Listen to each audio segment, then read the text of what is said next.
Good morning, children. Mm. Can you see me clearly? Here it is very dark. I think it's dark, no? Not that bad. Maybe they'll come and repair soon. Okay. So we were discussing about different animal phyla in our previous class, and two phyla we had discussed in our previous class. Who will tell me the names of those two phyla? Punya, which are those two phyla we discussed already in our previous class? Arthropoda and mollusca. Arthropoda and mollusca. Arthropoda and mollusca we completed. And give me a few points about arthropoda, Steffi. 1 or 2 points. The largest phylum in Animalia and consists of. Okay, then. Then they are bilaterally symmetrical.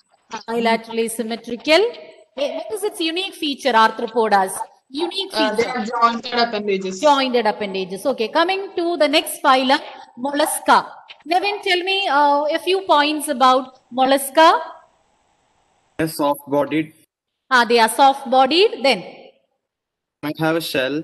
the majority of them are provided with what type of shell? What type of shell? Calcareous. Calcareous shell. So today we'll be learning yet another animal phyla, and it is Echinodermata. So today we are going to learn about the phylum, the animal phylum Echinodermata. So let me share the screen.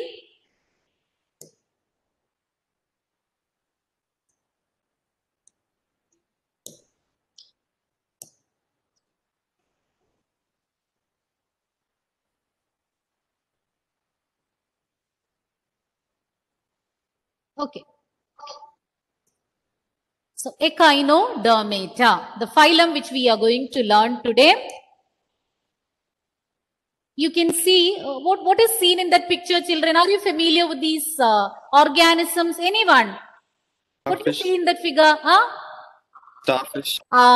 Starfish. Starfish is a typical example of this particular phylum, Echinodermata. And echinos means spines and derma means skin. So they are spiny skinned animals. Majority of the members, they are provided with a spiny skin, or the skin is provided with spine-like structures, and hence the name Echinodermata, and starfish is a typical example for the same. Echinodermata means spiny bodied or spiny skinned.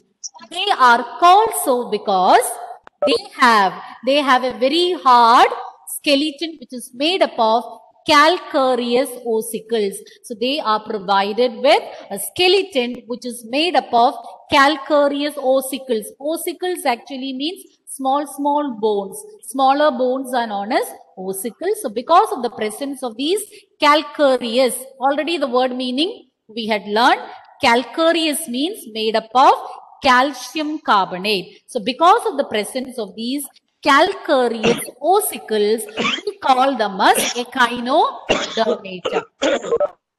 Now habitat, where are they found? Usually in which habitat you can find them?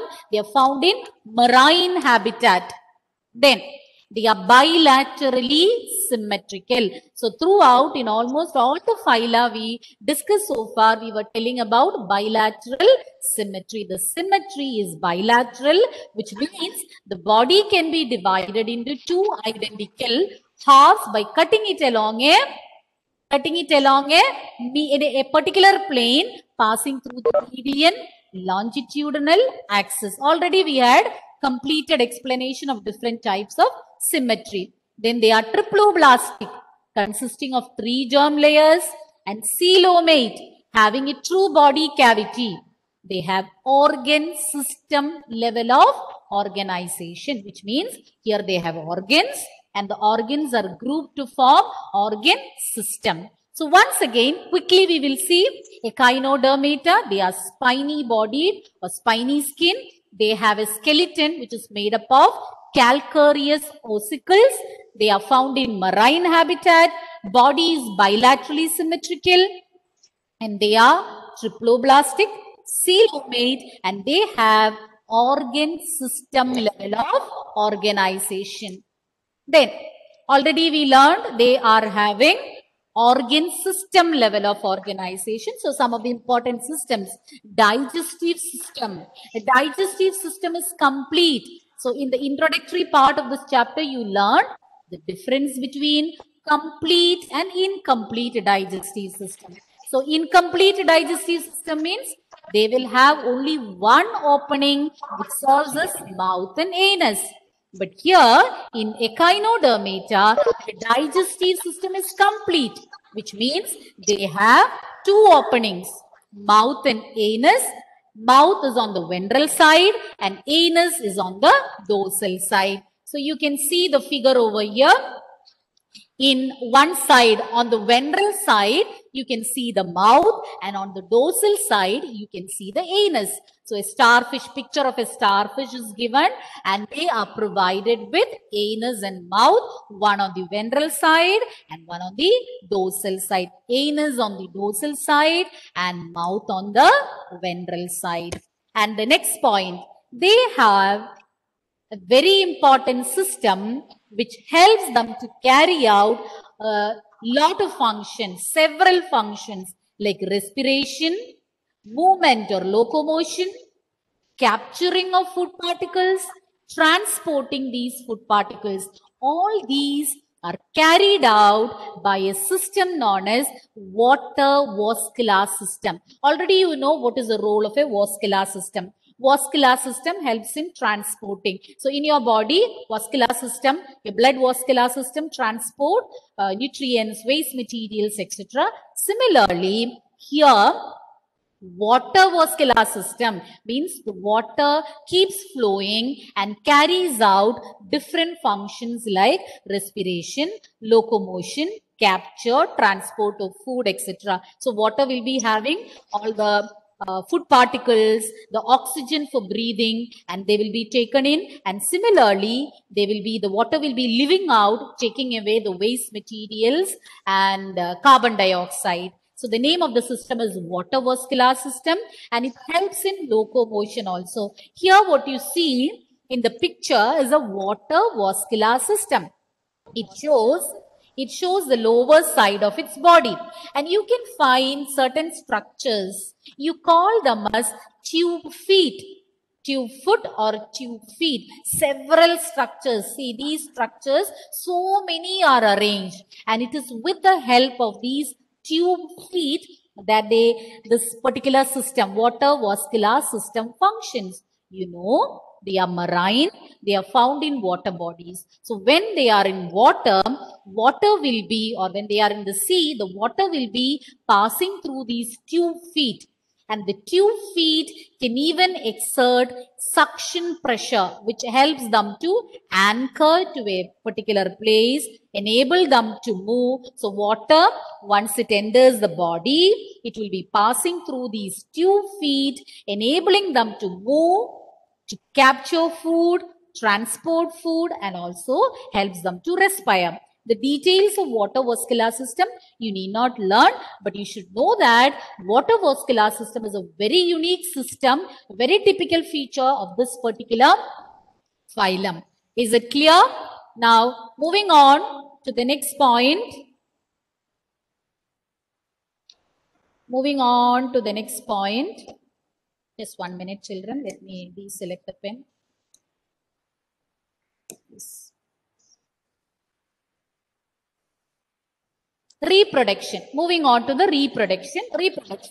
Sexual reproduction. Here fusion of gametes takes place, and it is the method of reproduction is sexual. And fertilization takes place externally. It takes place in the medium, water medium. Normally, it takes place within the body of the female. In internal fertilization, it is happening within the body of the female. But in external fertilization, it takes place outside the body. So external fertilization happens in echinodermata, and the development is indirect. Development is indirect means the development involves a larval stage which is different from the adult. Here a free swimming larval stage is involved, and hence you call the development as indirect, And the examples include starfish. The scientific name is Asterias. Echinus, sea urchin. You can see the picture of sea urchin over there. Then cucumeria or sea cucumber. Because of its peculiar shape, you call it a sea cucumber. Then Ophiroidea or brittle star, that is also having the appearance of a star. So these are some typical examples for Echinodermata: starfish, sea urchin, brittle star, and sea cucumber. So once again, we'll just go through all the points we learned now, and then we'll have a recapitulation. So from this slide towards the first one, we will move. So we learned here about, just 1 minute, children. Okay, we learned that it is having sexual reproduction, and the fertilization is external, where the gametes will be released outside in the water, and there the fusion of gametes will take place. And development is indirect. Indirect development means a larval stage is involved. So such a development, when there is no larval stage involved, you call it as direct or direct development. But when a larval stage is involved, you call it as indirect development. Then the typical examples are Asterias or starfish, sea urchin or echinus, cucumeria or sea cucumber, and brittle star or Ophiroidea. These are some familiar examples for our Echinodermata. Okay, children? Have you understood? Yes or no? Yes, ma'am. Yes. So we will see the previous slides also. Yes, about the digestive system we had learned. It's complete with mouth and anus on the ventral and dorsal side respectively. Then they have a water vascular system where so many tube feet are arranged on the lower side of their arms, which helps in respiration, locomotion, capture, and also transport of food. And then we learned about its symmetry. That is bilateral symmetry. They are found in marine habitat. They are triploblastic, coelomate. They have organ system level of organization, and we call them as spiny skinned animals because, why do you call them as spiny skinned? Because they are provided with spines all over their body. Okay, children? Have you got it? Yes? Now, all are ready to answer my question? Yes. Any point, doubt means you can ask me. If not, I'll continue. Ready? Okay. You can unmute yourself so that once I ask the question, we don't have to waste time. Why some of your videos are off? Sania, Nandana, Michael, Naureen, Rija, Steffi, turn it on. Turn it on quick. Michael, Nandana, Naureen, Nia, any genuine problems, you may message me. Okay. Naureen, we'll start from you. Yes, you just summarize one by one the points. Just one point you can say. Echinodermata. Why you call them as Echinodermata? Because its skin is provided with spines, or the endoskeleton is provided with calcareous ossicles. Calcareous means what, Naureen? Made up of calcium carbonate. Very good. Sania, next point. Their digestive system is complete. And what does complete digestive system means? They have mouth and anus separate. Okay, good. Nidhi, any point? Marine. They are marine. Oh, louder, Nidhi. Organs level of organization. Organ, repeat once again.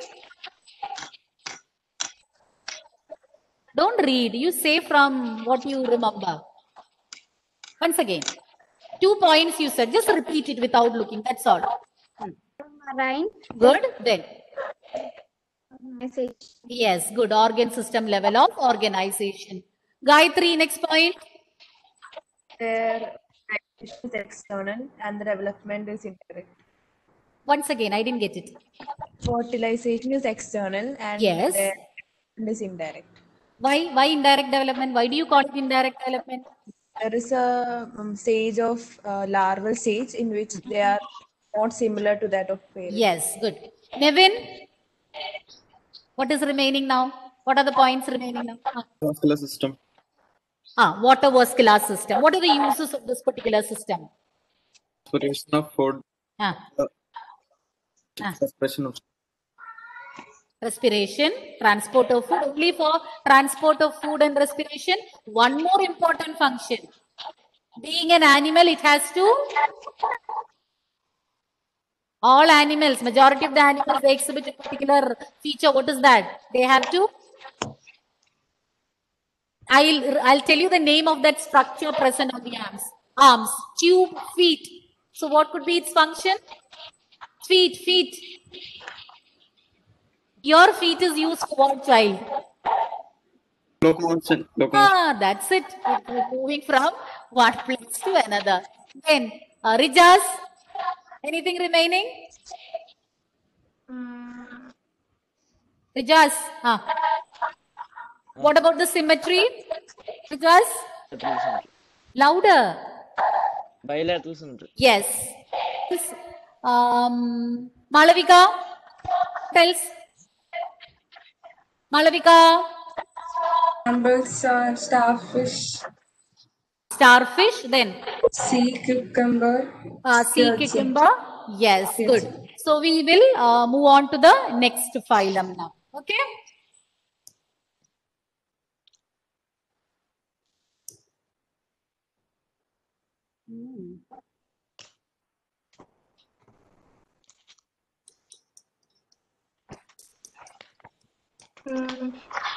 Okay, our next phylum is Hemichordata.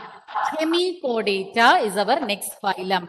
So what we completed already is Echinodermata, and the next animal phylum is Hemichordata or half chordata. Some features of chordates they have.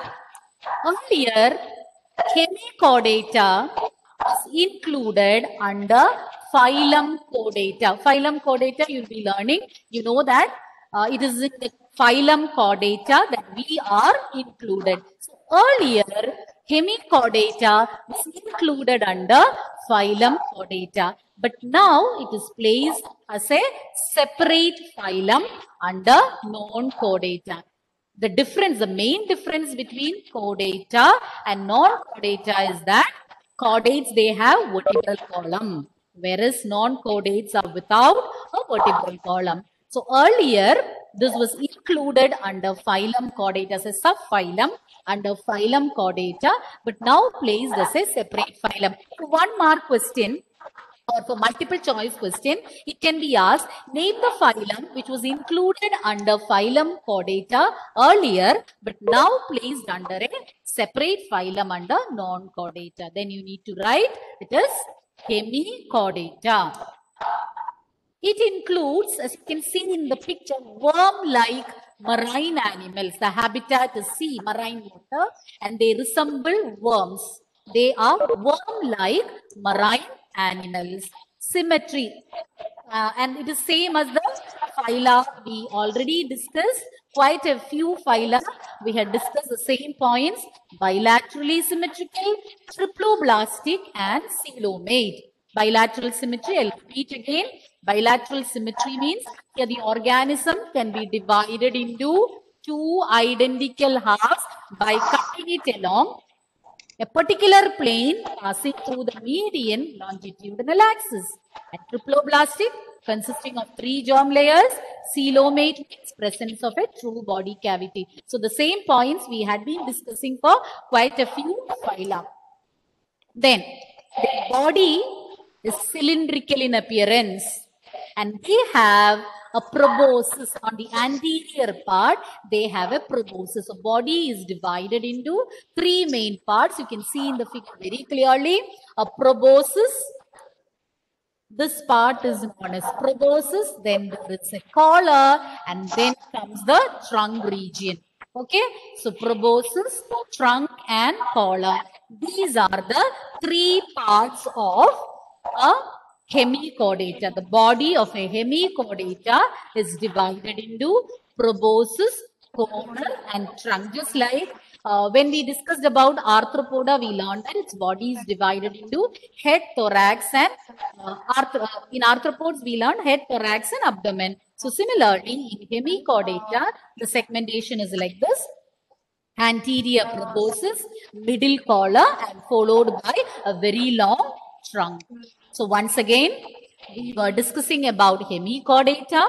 Earlier, this was included under phylum Chordata, but later from there it was shifted to subphylum, under non-chordata, as a separate phylum under non-chordata. And this includes a group of worm-like animals which are marine in their habitat. Bilateral symmetry is exhibited by them, and they consist of 3 germ layers. So they are triploplastic, and they have a true body cavity, or they are coelomate, and their body is cylindrical with an anterior proboscis. Then there is a collar and a long trunk. Any doubt? Children, do you have any doubt? No? No, ma'am. Okay. See, already in the previous figure, you had seen one example, that was belanoglossus. This is another example. So, somewhat similar shape. This is saccoglossus. Earlier one was belanoglossus. You remember the term balan, which is familiar to you. So, belanoglossus, and this one is saccoglossus. Saccoglossus is same for both sacco and belano. Belanoglossus, saccoglossus are 2 examples. Now coming to the circulatory system, they have open circulatory system. Who will tell me what is meant by open circulatory system? Anybody? Who is saying? Heart beats all the cells. Yes, because what is absent there, Punya? Vessels, blood vessels. Blood vessels are absent. Definite blood vessels are absent. So blood will be pumped by the heart, and it will be bathing the entire organs present in its body. So they are having open circulatory system.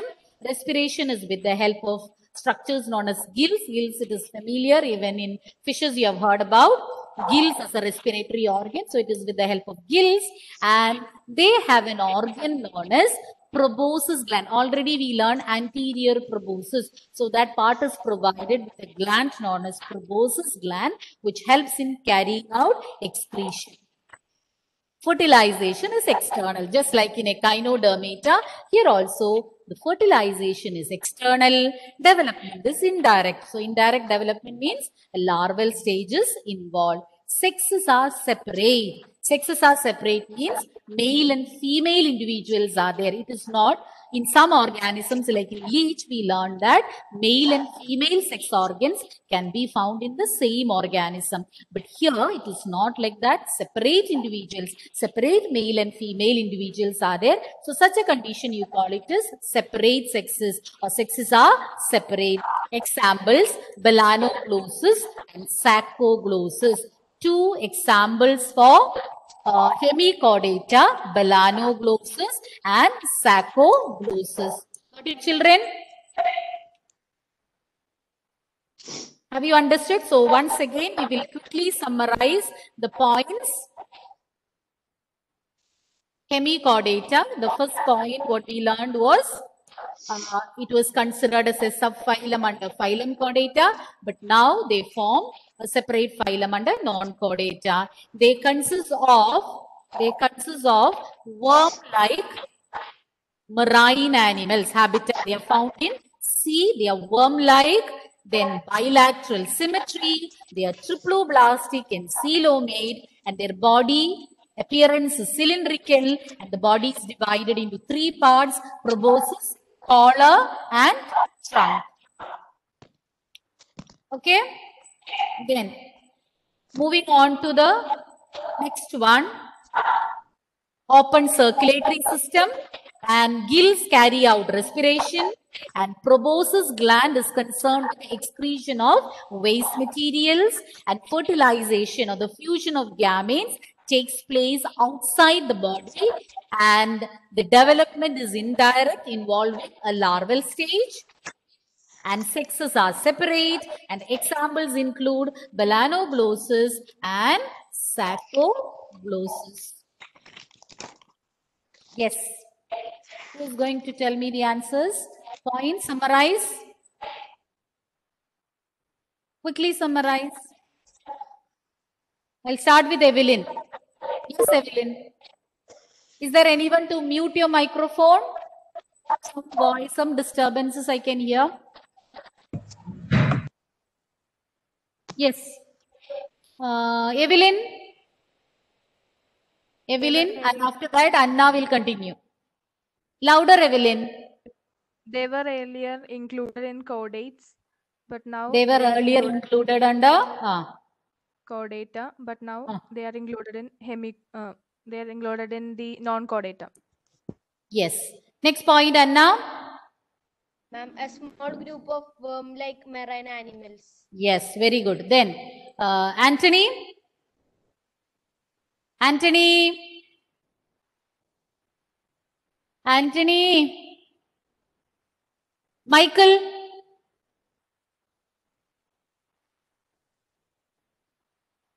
Yes, Michael. I'm waiting. Pardon? Any confusion, Michael? Speak. Any point? What happened? Any confusion? I can't hear you. You're using mobile, I think, no? I can't hear you. Wait, I'll get back to you later. Then Vidur. Vidur's connectivity also went. Lydia. Michael, if you need to say something, just send me a message.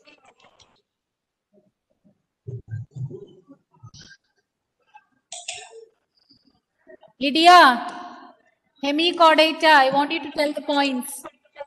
Their body is divided into Body is divided into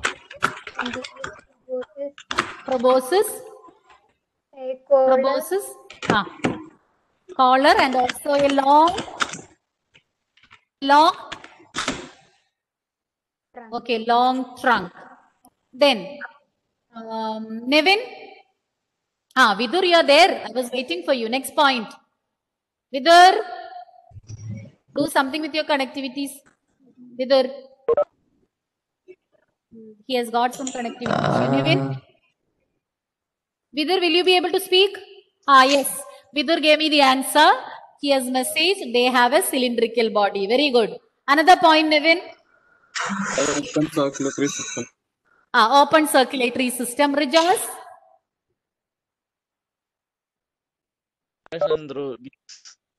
Respire through gills. Then Gayatri. Examples for hemichordatas are melanoglossus and saccoglossus. What about the method of reproduction? Anybody mentioned, Sania? Methods of reproduction? Fertilization is external and development is indirect. Yes, good. Michael also sent me a message. The body is divided into proboscis, trunk and collar. Okay, good. I think some problem with his mic. Anyway, hope you have understood. Shall we continue? Yes?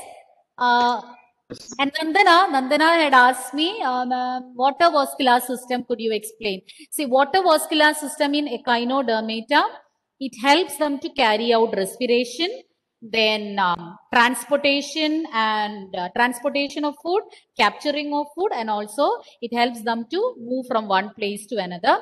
In fact, on the lower surface of their body, arranged on the arms, they have some tube feet. Picture you might be remembering what I had showed. They have several tube feet and these are arranged on the arms, and when they are in water, water will be passing through these tube feet, and it will help them, or these 2 feet has got a can exert a suction pressure. So when it is filled with water, depending upon the amount of water present in these 2 feet, they can exert a suction pressure which helps them to get attached to some substratum and helps them to move.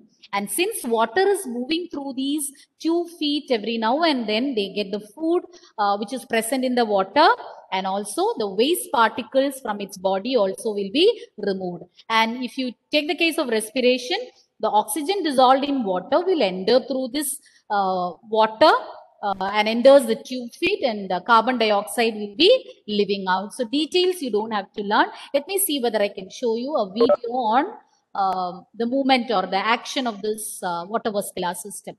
Okay, children? We have 8 more minutes. We'll just start with the next phylum. Nandana, is that okay? Nandana, are you there? The message. Okay.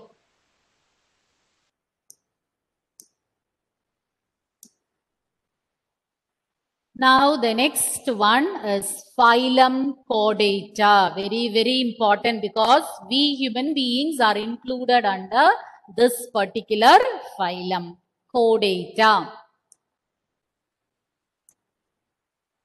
And the animals which are having a notochord, a dorsal nerve cord, dorsal tubular nerve cord, and pharyngeal gill slits. These 3 are the prominent features. In class 9, you might have learned 5 features of chordates.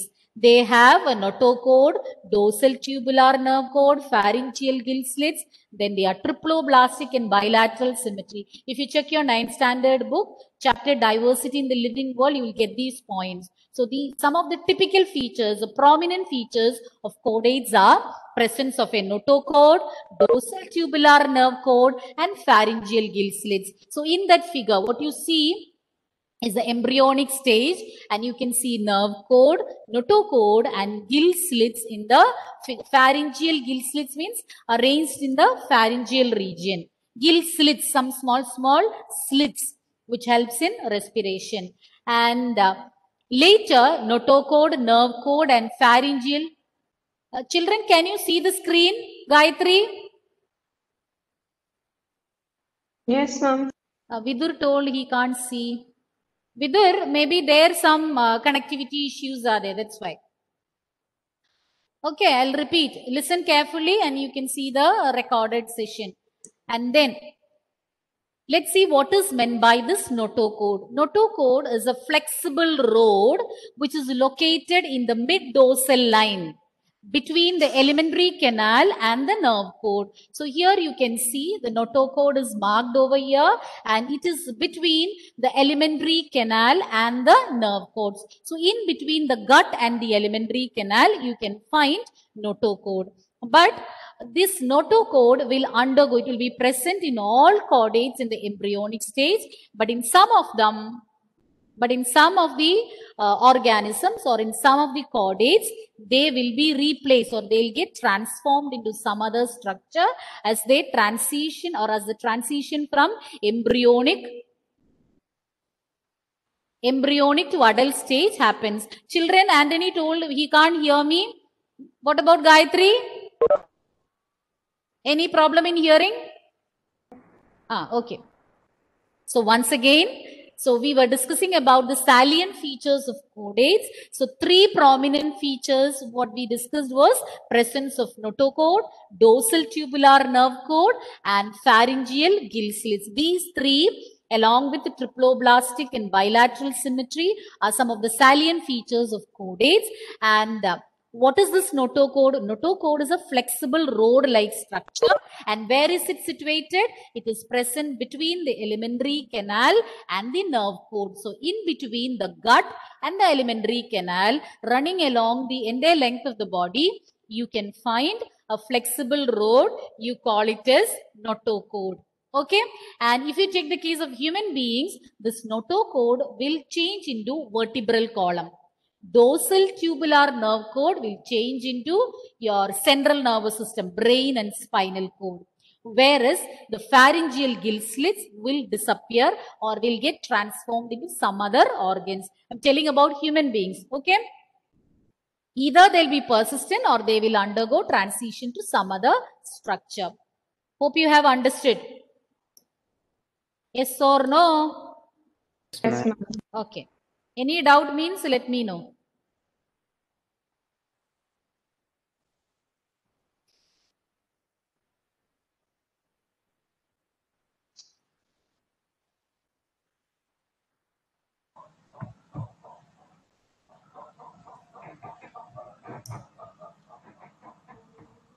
So we have hardly 3 minutes. So more about chordates and its classification we will learn in the next class. So once again, we were discussing about some of the major features of chordates. Which were those features we discussed? Vidar, is it okay now, your connectivity? Yes, tell me those features. Presence of notocode.